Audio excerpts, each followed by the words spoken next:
हडशी पुण्यापासून साधारण 60 किलोमीटर अंतरावर आहे. भूगाव, कोळवण असं करत करत आपण पटकन हडशीला पोचतो. तेथे आहे हे प्रसिद्ध संत दर्शन.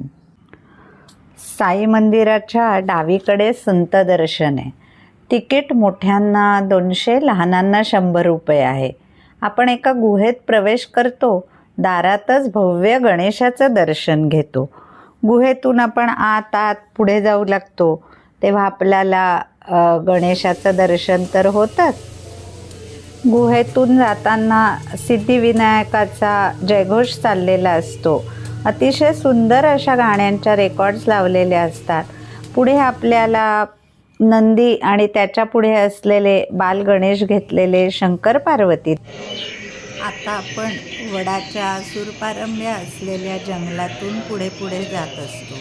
तिथे आपल्याला भेटतो कावडीत आईवडिलांना घेऊन निघालेला श्रावण बाळ. मग भेटतात संत रोहिदास, जे केसांना दोरी बांधून एकीकडे आपलं चर्मकृत्य करतायत आणि आईवडिलांना झोका देतात.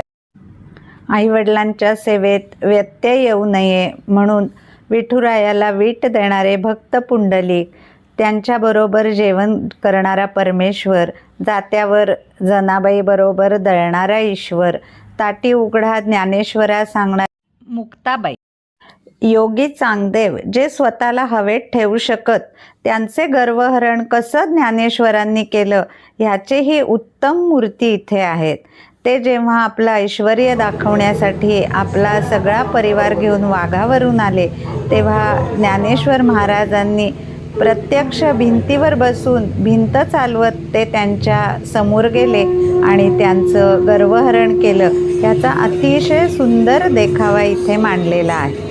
तर एकनाथ महाराज गोदावरीच्या वाळवंटात कावडीने पाणी आणून मुक्या जनावरांना पाजत असत. गोरा कुंभाराला मदत करणारी माऊलीही आपल्याला इथे चित्ररूपात, मूर्तिरूपात दिसते आणि परमेश्वराची सर्व लीला अगाध आहे ह्याचा प्रत्यय आपल्याला इथे वारंवार येतो.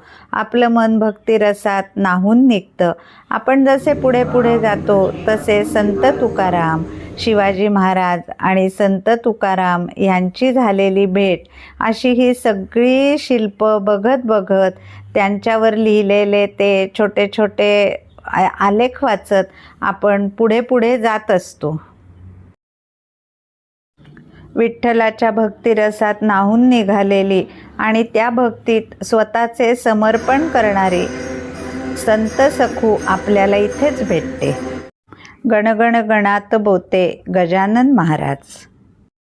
सर्वधर्म समभाव आणि आपल्या चमत्कारासाठी प्रसिद्ध असणारे साई उकळत्या तांदुळामध्ये हात घालतात, तीही गोष्ट इथे मूर्तिरूपाने दाखवली आहे. गणेश कुंभारे ह्या आर्टिस्टनी बनवलेल्या ह्या सर्व मूर्तींची एक्सप्रेशन्स वेगवेगळ्या प्रकारची आहेत. इथे आपण जे अनेक प्राणी बघतो त्यांच्याही चेहऱ्यावरचे एक्सप्रेशन्स अतिशय सुंदर आहेत. अतिशय भव्य आणि सुंदर असे हे संत दर्शन नक्की बघण्यासारखे आहे. शेवटी आपल्याला दिसतो तो भव्य असा संत मेळा, ज्याच्यात आपण आत्तापर्यंत पाहिलेले सर्व संत त्या विठुरायाच्या दिंडीत सामील झालेले आहेत आणि विठुरायाच्या नामाचा गजर करत नामस्मरणात बुडून गेलेली ही दिंडी अतिशय मोहक आणि प्रत्येकाच्या चेहऱ्यावर दिसणारे एक्सप्रेशन्स यांनी आपण अगदी भारावून जातो. दोन्ही बाजूला शिल्प बघत बघत आपण गोकुळात येऊन पोचतो, जेथे राधाकृष्ण आणि त्यांच्या गाई म्हशी यांचा मेळावा आहे.